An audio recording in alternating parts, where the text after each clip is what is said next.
Oh yeah, somehow I forgot all about STD. Yeah, this came out of the Doomcock's channel, and he said, "Hey, we'll review how bad it is. It's the sayonara for the series. You understand? I mean, STD's a dead show already, so it really doesn't matter." So yeah, I guess it's an exploration in morbid curiosity or what have you. Since the last one, though, I think there's, yeah, 3 different episodes have passed by. Oh, and I know you're worried about what you missed out on. You didn't miss anything. So, let's see. The first of the batch was called Jinal, which was the name of one of the people who was a host to a Trill maggot. Oh, and they go to the Trill world to catch up with what's her name? The non-binary. I mean, the they/them non-binary girl. I mean, the they/them. The one with the crew cut. And to catch up with her boyfriend. I mean, the non-binary they/them. Who I guess presents as the girl in their relation. I don't know. It's a strange situation where it's a boy and a girl in a romance, but they're not, Anyway, also a host for a Trill thing, whatever. And so they go there because the clue to the thing, the thing that's undoubtedly red, that solves everything this time around. Well, they got to go there. And there's this, I don't know, ceremony or something. But it turns out you can sort of mind meld with Trills, and for a brief time, the consciousness of a past host can live on in someone else's body for a little while.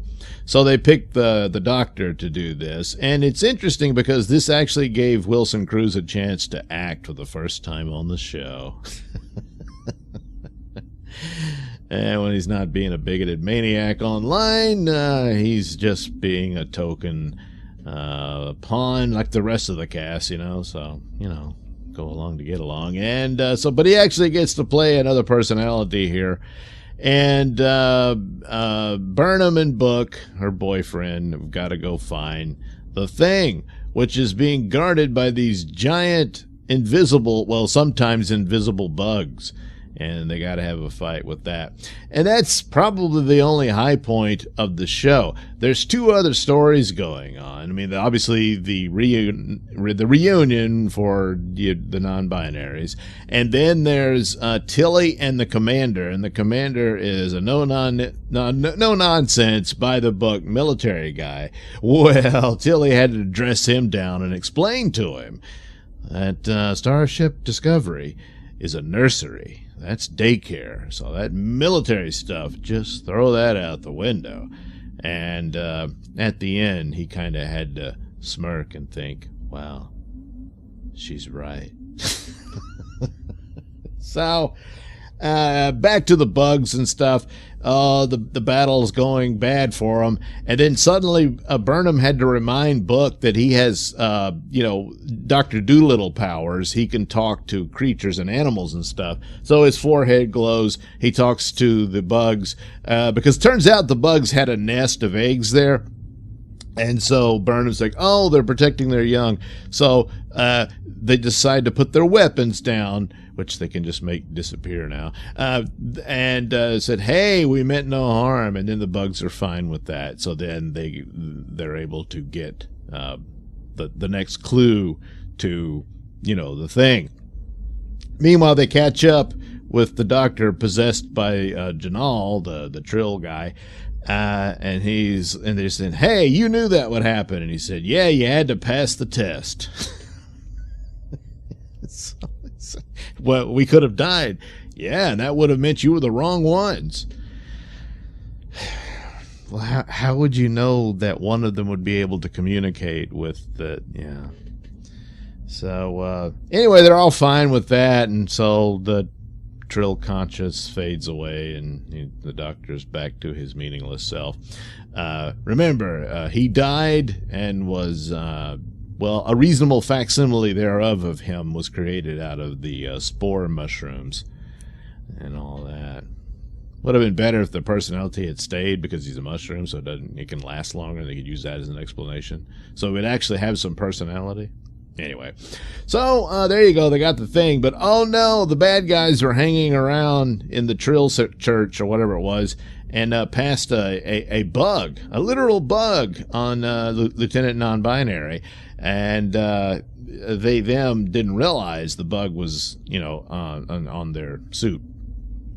Well, next episode is just on the ship, and Burnham and the commander are pretty much the main characters in this, because it turns out that little robot bug was a time bug, and it causes the Discovery to shift through time.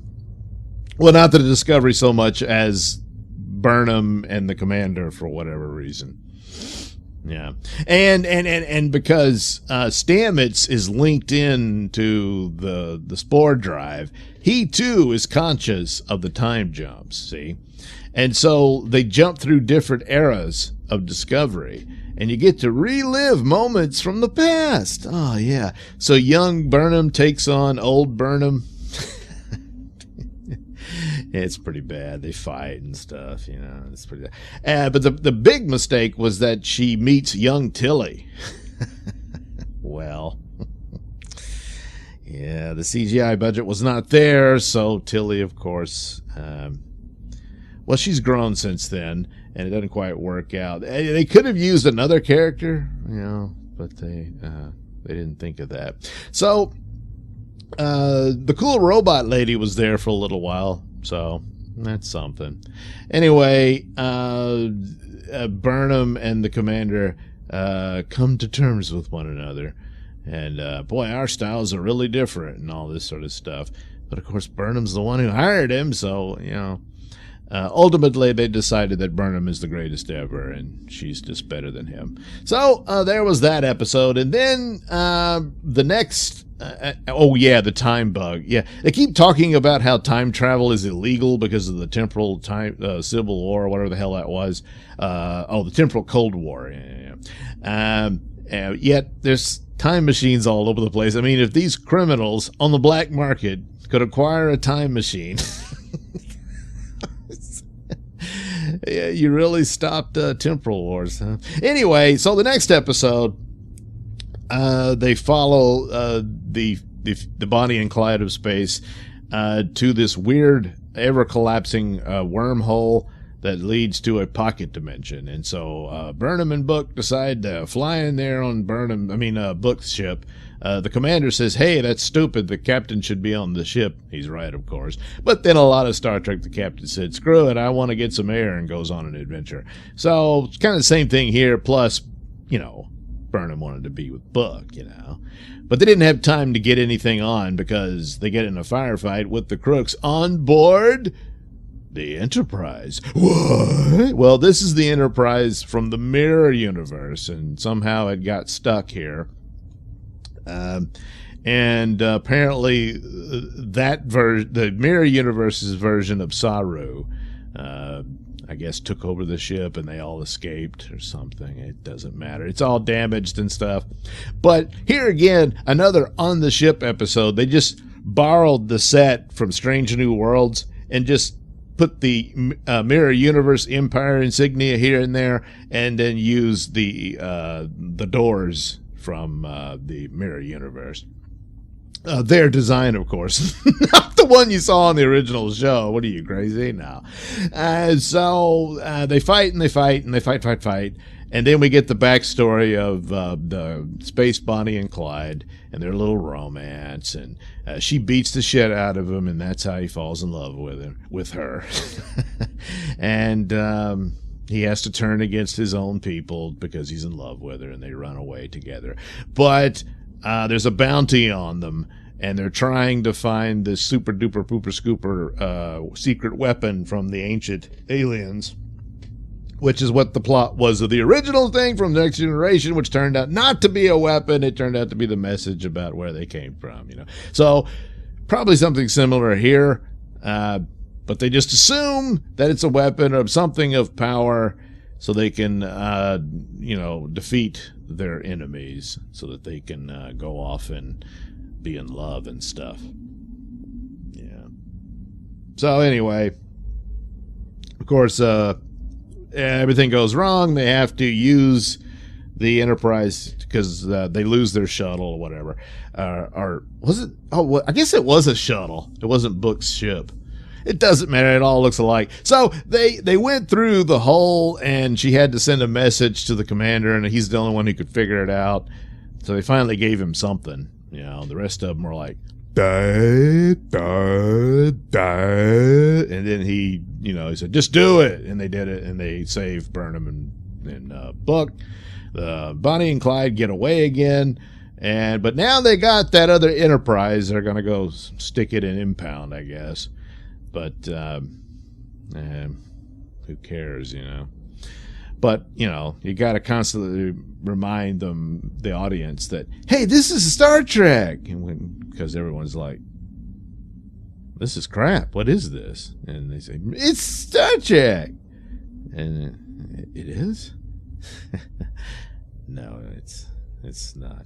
So anyway, there you go. You're all caught up. Boy, I bet you're itching to head over to PP so you can check that out.